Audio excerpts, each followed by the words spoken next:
Hello there, and welcome back to the quarantine lessons that we're doing.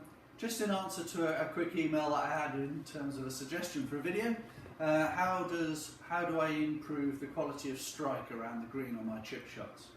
Well, to do this, rather than going into a lot of technique about chipping, which is actually relatively straightforward, I just want you to imagine and picture the impact that you're trying to create in a slightly different way.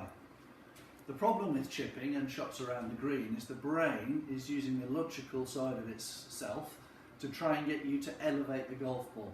Now this is going to result in a shot where you perceive that the club head, the front of the club leading edge here, has to somehow find that minute gap beneath the crescent of the back crescent of the golf ball and fit between there and the ground. I mean, that would be an impossible objective to achieve every time anyway. And interestingly, technically, in order to achieve that, the grip of the club, if you watch it now to achieve that, would have to be moving backwards. The club would at best be stationary, but it would have to be moving backwards for you to find that little gap with the front edge of the club. And that's not what happens in golf. It's a dynamic movement, and the grip is always moving this way in your golf swing, always. So if the club is consistently moving this way, what actually happens at impact is that the face of the club is the first thing to hit the golf ball. We don't hit the ground until after the ball has been struck by the face of the club. This may make it easier for you to picture what's actually happening there. You're not trying to find that tiny gap underneath the golf ball. You're actually trying to just present the face of the club to the golf ball.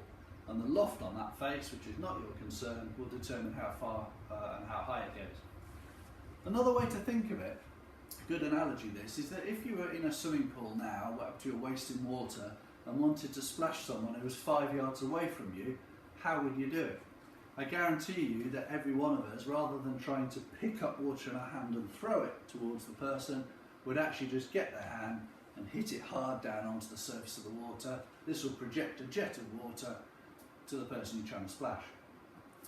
Golf's no different. What you're actually trying to do is find the golf club with the correct amount of loft on it, like your hand, whether you want a low splash or a high splash of water, and then all you're doing is hitting your golf club down onto, in our case, the ball, in your hand's case, the water. And if you have that in mind, that downward hit on the golf ball being the imperative thing for a good short game strike, you won't go far wrong. Even in the garden while you're on quarantine, you should be able to practice this. So just get yourself a lofted club, short distance to hit the golf ball, and instead of now trying to play a golf shot, just imagine you're hitting the water with your hand and you're hitting downwards through the shot to get the stroke that you want on the ball. And you can just feel it when you get it right. It's just a consistent downward hit on the golf ball, which can be very accurate. Okay, hope that helps. Give it a go, and it should get out of your mind the thought of trying to loft the golf ball. Take care, be safe, see you soon.